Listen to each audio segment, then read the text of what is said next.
Hello guys, what's up. I hope you are doing well. Welcome to Sashakt education. तो दोस्तों, आज हम कवर करेंगे, एक सेकेंड,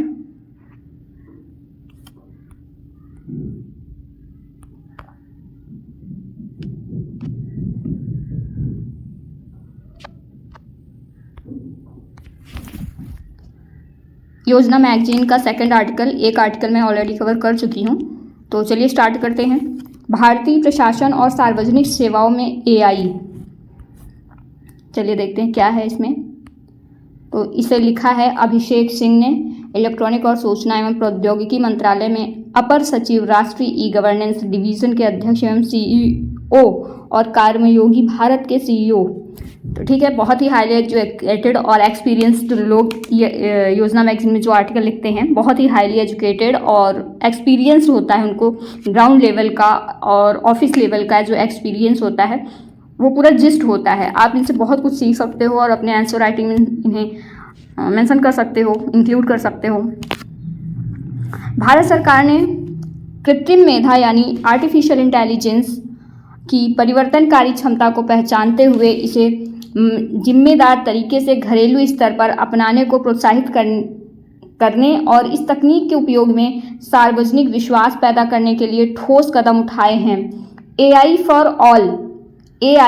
ऑल मतलब आर्टिफिशियल इंटेलिजेंस सभी के लिए के विचार को इसके मूल में रखा गया है। डाटा संचालित दृष्टिकोण को बढ़ावा देने और मजबूत नीतियों तथा योजनाओं के प्रभावी विकास एवं कार्यान्वयन को सुविधाजनक बनाने के लिए एआई की क्षमता का उपयोग करने के लिए बड़े डाटा सेट का उपयोग किया जा सकता है। जैसे जैसे नागरिक केंद्रित सार्वजनिक सेवाओं में एआई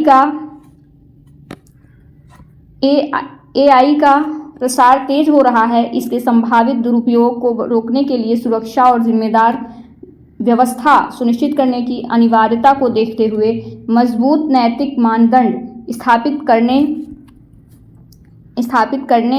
की आवश्यकता है। इन महत्वाकांक्षाओं के लिए भारत सरकार ने नागरिकों की निजता, सुरक्षा और उनके व्यक्तिगत डाटा से संबंधित विश्वास की रक्षा करने और व्यक्तिगत डाटा एकत्र करने तथा संसाधित करने वाली संस्थाओं की जवाबदेही बढ़ाने के लिए डिजिटल व्यक्तिगत डाटा संरक्षण अधिनियम को भी अधिसूचित किया है।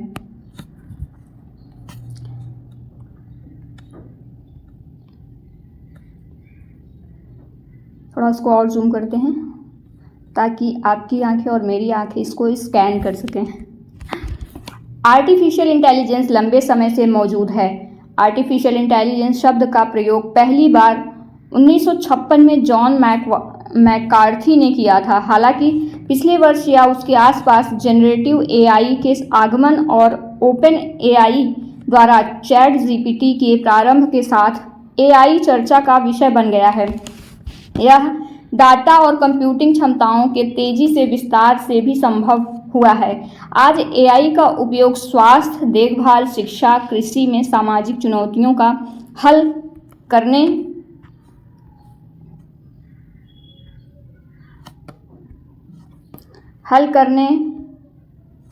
नवाचारी उत्पादों और सेवाओं का निर्माण करने, क्षमता में वृद्धि करने, प्रतिस्पर्धात्मकता बढ़ाने, आर्थिक विकास को सक्षम करने और जीवन की बेहतर गुणवत्ता में योगदान करने के लिए किया जा सकता है। एआई में हाल की प्रगति ने प्रशासन, सार्वजनिक सेवा वितरण तथा नागरिक जुड़ाव को बदलने और बड़े पैमाने पर सामाजिक आर्थिक परिवर्तन को प्रोत्साहित करने की इसकी क्षमता में भी काफ़ी वृद्धि की है।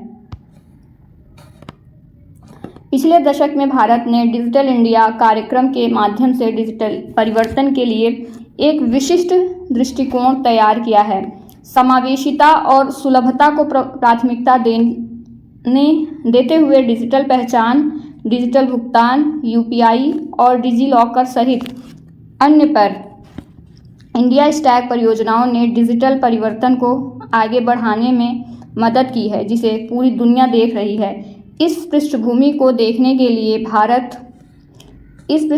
देखते हुए भारत कार्यनीतिक रूप से संचालन, नवाचार और बेहतर नागरिक जुड़ाव में दक्षता के लिए सार्वजनिक सेवा वितरण को बदलने के लिए एआई और नियोजित करने के लिए तैयार है। जनरेटिव एआई पर ध्यान केंद्रित करने वाली एक हालिया उद्योग रिपोर्ट बताती है कि जेएनआई 2030 तक भारत की जीडीपी में 1.5 ट्रिलियन डॉलर तक योगदान करने की क्षमता रखता है। इस परिवर्तनकारी क्षेत्र में भारत की महत्वपूर्ण भूमिका को मजबूत करते हुए स्टैनफोर्ड एआई इंडेक्स 2023 भी देश को एआई कौशल प्रवेश में विश्व में अग्रणी देश का स्थान देता है। भारत में बढ़ते एआई परिदृश्य का उदाहरण उसका मजबूत स्टार्टअप पारिस्थितिकी तंत्र है, जो भौगोलिक क्षेत्र के आधार पर नव वित्त पोषित एआई कंपनियों की संख्या में 5वें स्थान पर है और पिछले 2 वर्षों में जेएनआई स्टार्टअप्स में $475 मिलियन से अधिक का महत्वपूर्ण निवेश आकर्षित हुआ है। यह भारत की एआई क्षमताओं तथा नवाचार में घरेलू और अंतर्राष्ट्रीय निवेशकों के विश्वास तथा रुचि का प्रतीक है। इस गति शक्ति का लाभ उठाते हुए भारत के लिए सार्वजनिक सेवा वितरण में एआई को कार्यनीतिक रूप से शामिल करना अनिवार्य हो जाता है, जिससे यह सुनिश्चित हो सके कि राष्ट्र समान सामाजिक आर्थिक विकास के लिए अपनी एआई क्षमता का उपयोग कर सके। भारत का दृष्टिकोण। भारत सरकार ने कृत्रिम मेधा यानी आर्टिफिशियल इंटेलिजेंस की परिवर्तनकारी क्षमता को पहचानते हुए इसे जिम्मेदार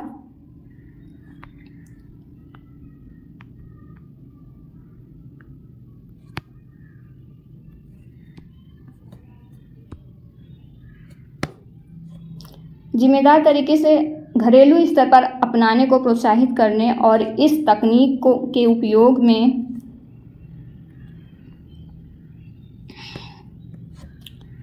में सार्वजनिक विश्वास बनाने के लिए ठोस कदम उठाए हैं। इनके अंतर्गत एआई फॉर ऑल के विचार को इसके मूल में रखा गया है।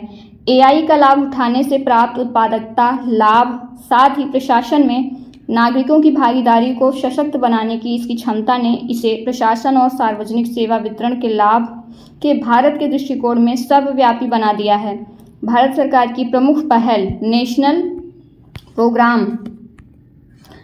प्रोग्राम ऑन आर्टिफिशियल इंटेलिजेंस का लक्ष्य 4 प्रमुख उपायों के माध्यम से घरेलू एआई पारिस्थितिकी तंत्र के निर्माण खंडों का पोषण करना है। राष्ट्रीय डाटा प्रबंधन कार्यालय डाटा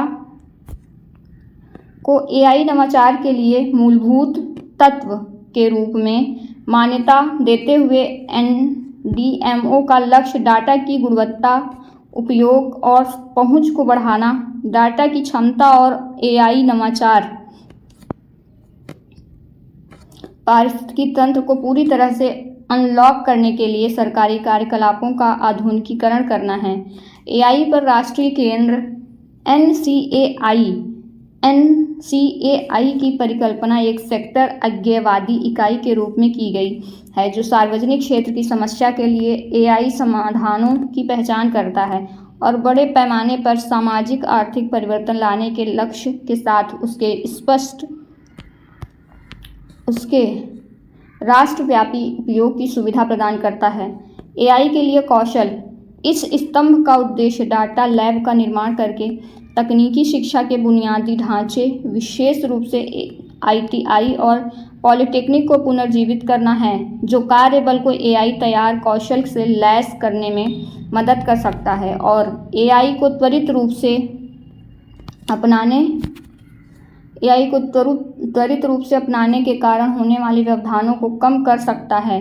जिम्मेदार एआई स्वदेशी उपकरणों, दिशा निर्देशों, रूपरेखाओं आदि और उपयुक्त प्रशासन तंत्रों के विकास के माध्यम से एआई अपनाने में संभावित पूर्वाग्रह और भेदभाव को संबोधित करने की आवश्यकता पर जोर दिया गया है।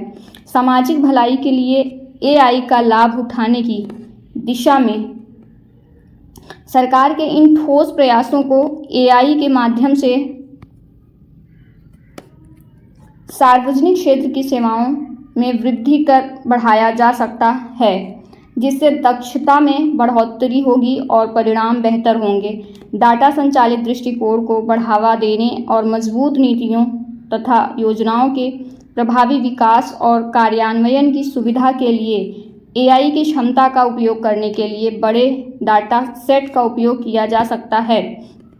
एआई द्वारा सुगम साक्ष्य आधारित निर्णय प्रक्रिया को अपनाने से नीति निर्माताओं को व्यापक डाटा अंतर्दृष्टि तक पहुंचने में मदद मिलती है, जिससे यह सुनिश्चित होता है कि निर्णय और नीतियां साक्ष्य में टिकी हुई हैं, जिससे अंततः अधिक लक्षित और प्रभावशाली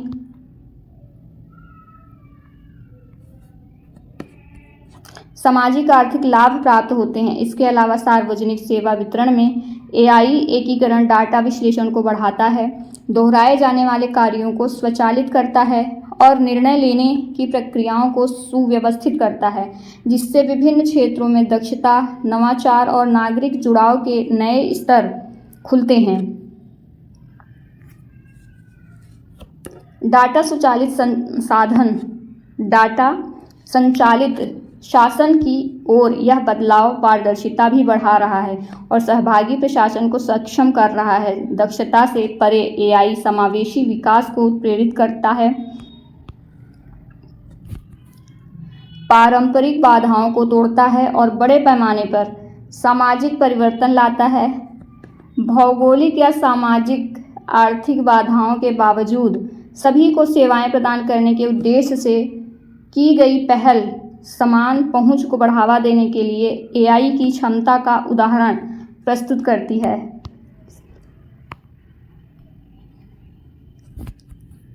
एआई का लाभ उठाने वाली प्रमुख सरकारी पहल। भारत सरकार सामाजिक भलाई के लिए एआई की शक्ति का उपयोग करने, शिक्षा, स्वास्थ्य सेवाओं, कृषि, भाषाओं और अन्य महत्वपूर्ण क्षेत्रों में एआई को लागू करने की दिशा में अग्रणी है। एआई के प्रभाव को स्पष्ट करने के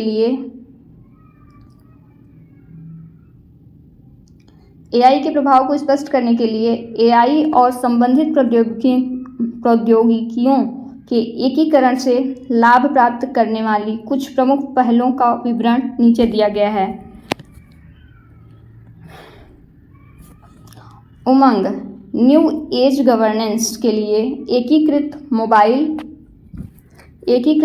एप्लीकेशन।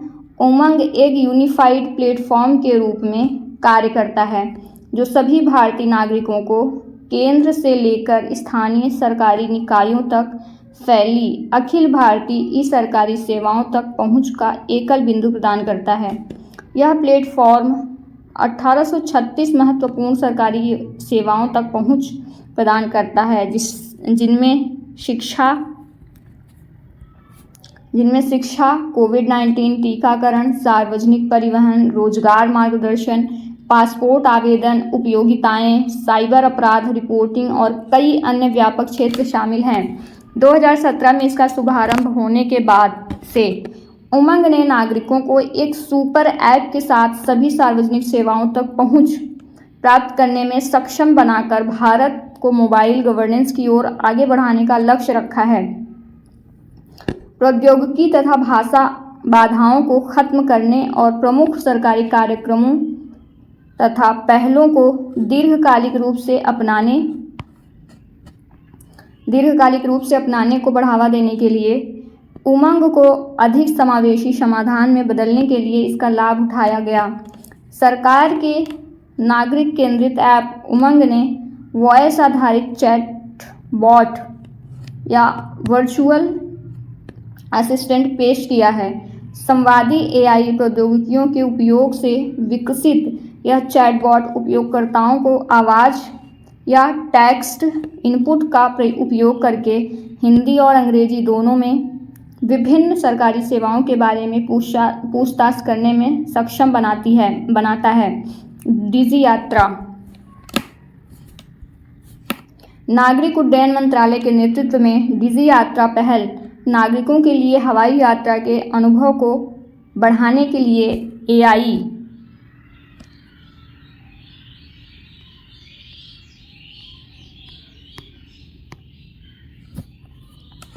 का लाभ उठाने की दिशा में एक क्रांतिकारी कदम है। डिजी यात्रा भारतीय हवाई अड्डों के लिए एक बायोमेट्रिक आधारित बोर्डिंग प्रणाली है। डिजी यात्रा ऐप के माध्यम से कार्यान्वित डिजी यात्रा पहल एक निर्बाध पंजीकरण प्रक्रिया के साथ हवाई अड्डों में प्रवेश, सुरक्षा जांच और बोर्डिंग को आसान बनाती है। उपयोगकर्ता अपने मोबाइल नंबर सत्यापित करते हैं और सुरक्षित प्रमाणीकरण के लिए डिजीलॉकर या ऑफलाइन आधार को एकीकृत करते हैं। यह ऐप चेहरे की पहचान तकनीक का उपयोग करता है, जहां उपयोगकर्ता सेल्फी अपलोड करते हैं। इससे उनकी सुरक्षा बढ़ती है और बोर्डिंग प्रक्रिया में तेजी आती है। यह पहल यात्रियों को कई चौकियों पर अपना बोर्डिंग पास या पहचान प्रस्तुत करने की आवश्यकता को समाप्त करती है, जिससे कतार में लगने वाला समय में काफ़ी कमी आती है। सुरक्षा उपायों को एक ऐसी प्रणाली के माध्यम से मजबूत किया जाता है जो प्रत्येक यात्री का यात्री नाम रिकॉर्ड रखती है और यह सुनिश्चित करती है कि प्रत्येक चेक पॉइंट पर केवल वैध यात्रियों को ही प्रवेश मिले। इसके अलावा हवाई अड्डा संचालक द्वारा प्राप्त यात्री भारत की वास्तविक समय की जानकारी, बेहतर संसाधन नियोजन की सुविधा प्रदान करती है। यह सुव्यवस्थित प्रक्रिया ने हवाई अड्डे की कार्यक्षमता को बढ़ाया है, जिससे कतार में लगने वाले समय को कम करते हुए संसाधनों के उपयोग को अधिकतम करते हुए यात्रियों के लिए यात्रा को अधिक कुशल और सुरक्षित बनाया गया है। डिजिटल इंडिया भाषिनी राष्ट्रीय भाषा अनुवाद मिशन इलेक्ट्रॉनिक्स और सूचना प्रौद्योगिकी मंत्रालय द्वारा शुरू की गई एक पहल है जो विभिन्न भारतीय भाषाओं और बोलियों के लिए स्पीच टू स्पीच मशीन अनुवाद प्रणाली का निर्माण करती है और यूनिफाइड लैंग्वेज इंटरफेस विकसित कर रही है। मिशन एक आवाज़ आधारित इंटरनेट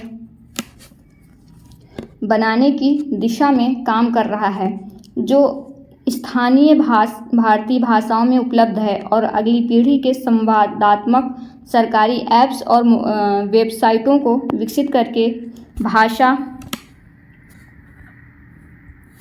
बहुभाषा का निर्माण भी कर रहा है।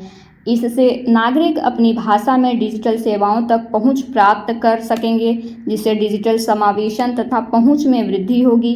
भाषिनी भाषा और वक्ता की पहचान, सटीक भाषण से पाठ रूपांतरण, कई भाषाओं में सटीक अनुवाद, लिप्यंतरण, प्रश्नों का उत्तर देने और कार्यों के लिए अर्थ संबंधी समझ और परिष्कृत भाषण संश्लेषण, जिसमें पसंदीदा वक्ता या पुरुष या महिला का चयन करने के विकल्पों के साथ पसंद की भाषा में भाषण आउटपुट उत्पन्न करने की क्षमता शामिल है, को स्थापित करने के लिए AI का लाभ उठाती है। भाषिनी ऐप लोगों के उपयोग के लिए प्ले स्टोर और ऐप स्टोर पर उपलब्ध है। भाषिनी ने आवाज़ आधारित UPI लेनदेन को भी सक्षम किया है।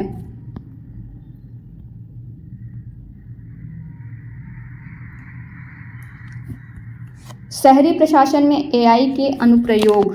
शहरी प्रशासन में AI के अनुप्रयोग राज्यों के कई सरकारी विभाग, जिनमें नगर निगम और पुलिस भी शामिल है, यातायात और शहर के बुनियादी ढांचे की वास्तविक समय में निगरानी के लिए छवि पहचान और AI का उपयोग कर रहे हैं। दिए गए समाधान ने अत्यधिक आशाजनक परिणाम प्रदर्शित किए हैं। प्रति घंटे 1000 उल्लंघनों का पता लगाया और 50,000 से अधिक आपातपूर्ण मुद्दों की रिपोर्टिंग की। बुनियादी ढांचे और यातायात निगरानी के लिए AI मॉडल क्षतिग्रस्त मैनहोल कवर करने और गैर कार्यात्मक ट्रैफिक लाइट और स्ट्रीट लाइट जैसे मुद्दों का पता लगाने और रिपोर्ट करने के लिए उन्नत छवि पहचान और सेंसर डाटा विश्लेषण का उपयोग करता है। इस मॉडल को तेज़ गति से गाड़ी चलाना, सीट बेल्ट न पहनना और टूटी टेल टाइट्स या हेडलाइट्स जैसी समस्याओं सहित यातायात उल्लंघन का पता लगाने के लिए प्रशिक्षित किया गया है। इसे बहुत ही नवीन तरीके से तैनात किया गया। है, जिसमें कैब और फूड डिलीवरी एग्रीगेटर ड्राइवरों को शहरों के आसपास गाड़ी चलाते समय एआई मॉडल को वीडियो और छवि फुटेज प्रदान करने के लिए प्रोत्साहित किया जाता है। यह नगर निगमों और पुलिस के लिए महत्वपूर्ण है, क्योंकि इससे उन्हें निगरानी कैमरे लगाने की आवश्यकता नहीं होती। नागरिक बुनियादी ढांचे और यातायात उल्लंघनों की लगातार निगरानी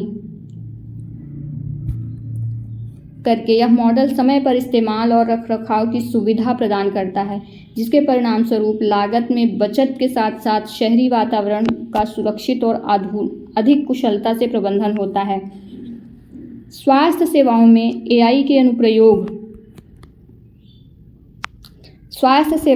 एआई के अनुप्रयोग डीआरडीओ के सेंटर फॉर आर्टिफिशियल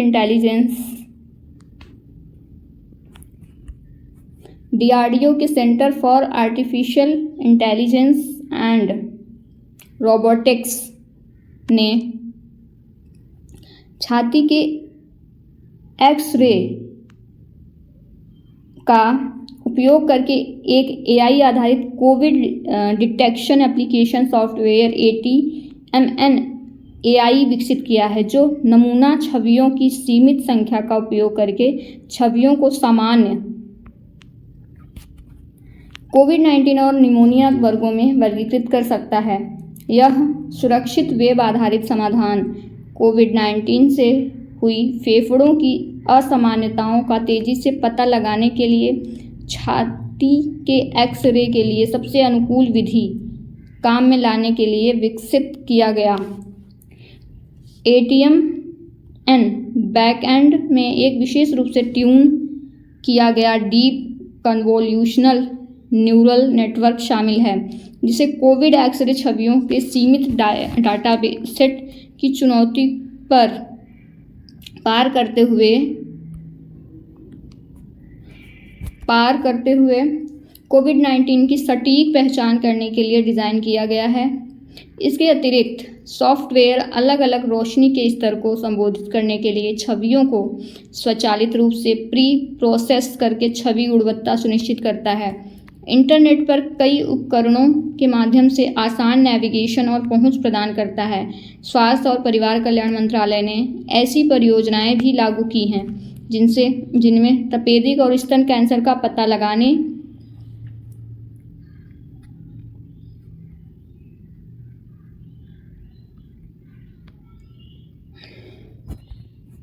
के लिए एक्स-रे और मैमोग्राफी छवियों का विश्लेषण करने के लिए एआई आधारित मॉडल का उपयोग किया जा रहा है। ये समाधान ग्रामीण और दूरदराज के क्षेत्रों में प्रशिक्षित रेडियोलॉजिस्ट की कमी की चुनौती से निपटने में मदद करते हैं।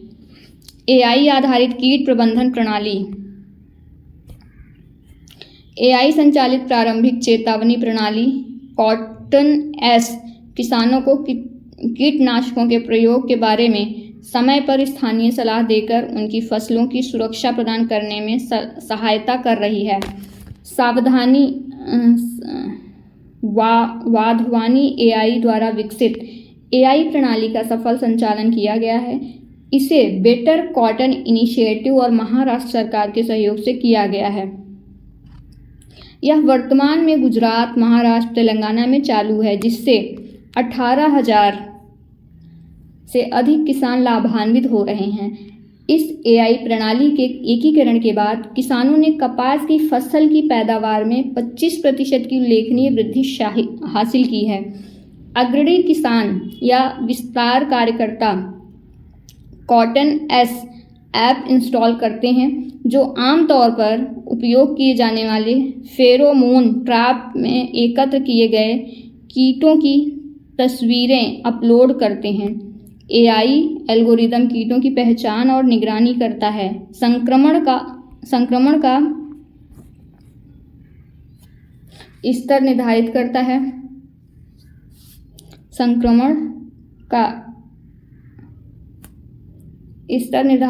है, और किसानों को कार्रवाई योग्य सलाह प्रदान करता है। फिर यह जानकारी पड़ोसी कैस्केड किसानों के साथ साझा की जाती है। जिन्हें स्मार्टफोन सहित अतिरिक्त उपकरणों की आवश्यकता नहीं होती है। ऐप एक साधारण स्मार्टफोन में भी काम करता है, यहाँ तक कि कम नेटवर्क कवरेज वाले ऑफलाइन क्षेत्रों में भी, और 9 भाषाओं अंग्रेजी, हिंदी, मराठी, गुजराती, तेलुगु, कन्नड़, तमिल, ओडिया और पंजाबी में उपलब्ध है। कृषि में एआई अनुप्रयोग। तेलंगाना सरकार ने एक एआई समाधान प्रस्तुत किया है जिसमें कृषि डाटा का लाभ उठाने और कार्यवाही योग्य इनपुट प्रदान करने की क्षमता है, जो संभावित रूप से फसल की उपज बढ़ा सकता है।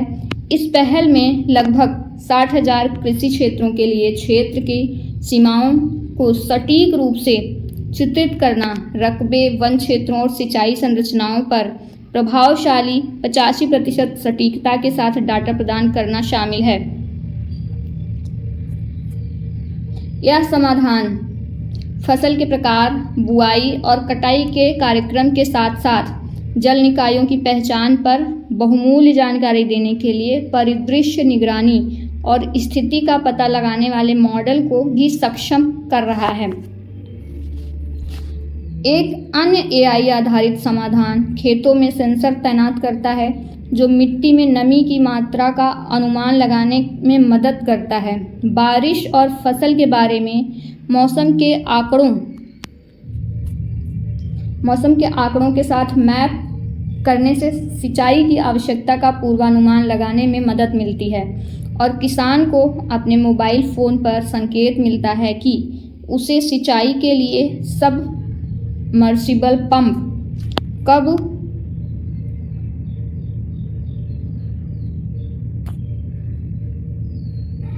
कम करने वाली संस्थाओं की जवाबदेही बढ़ाने के लिए डिजिटल व्यक्तिगत डाटा संरक्षण अधिनियम को भी अधिसूचित किया है। इस कानून का उद्देश्य देश में डाटा सुरक्षा को बढ़ावा देना, भारत डाटा आधारित शासन और सार्वजनिक सेवा वितरण की दक्षता को अधिकतम करने और नैतिक तथा सुरक्षित तरीके से डाटा साझाकरण को सक्षम करके डाटा आधारित अनुसंधान और नवाचार को उत्प्रेरित करने के लिए राष्ट्रीय डाटा गवर्नेंस नीति को अधिसूचित करने की प्रक्रिया में भी है। भारतीय मानक ब्यूरो, दूरसंचार इंजीनियरिंग केंद्र और अन्य संगठनों की पहल के माध्यम से जिम्मेदार एआई ढांचे के विकास की दिशा में भी प्रयास चल रहे हैं। इसके अलावा एआई में नवीनतम विकास पर ज्ञान आउटपुट को एकत्रित करने और प्रचारित करने के लिए इलेक्ट्रॉनिक और आईटी मंत्रालय ने इंडिया एआई पोर्टल लॉन्च किया है। भारत यह सुनिश्चित करते हुए कि एआई के आसपास वैश्विक चर्चा अधिक संतुलित तथा समावेशी हो और ग्लोबल साउथ की वैश्विक ज़रूरतों तथा प्राथमिकताओं को ध्यान में रखते हुए एआई दौड़ में अग्रणी सबसे बड़ी ग्लोबल साउथ अर्थव्यवस्था के रूप में एआई पर वैश्विक सहयोग की दिशा में प्रयासों का नेतृत्व करने के लिए द्वितीय स्थिति में खड़ा है। अच्छे और सभी के लिए एआई की शक्ति का उपयोग करने के लिए मानव केंद्रित शासन ढांचा बनाने पर G20 देशों के नेताओं को माननीय प्रधानमंत्री का निर्देश इस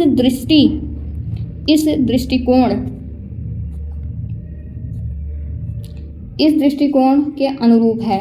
भारत ने आर्टिफिशियल इंटेलिजेंस पर वैश्विक साझेदारी के प्रमुख अध्यक्ष सहित विभिन्न अंतर्राष्ट्रीय मंचों पर एआई के दुरुपयोग को विनियमित करते हुए नवाचार को बढ़ावा देने की अपनी प्रतिबद्धता दोहराई है। 12 से 14 दिसंबर 2023 तक नई दिल्ली में आयोजित वार्षिक GPAI शिखर सम्मेलन में यूरोपीय संघ सहित 29 सदस्य देशों ने GPAI मंत्री स्तरीय घोषणा पर हस्ताक्षर किए।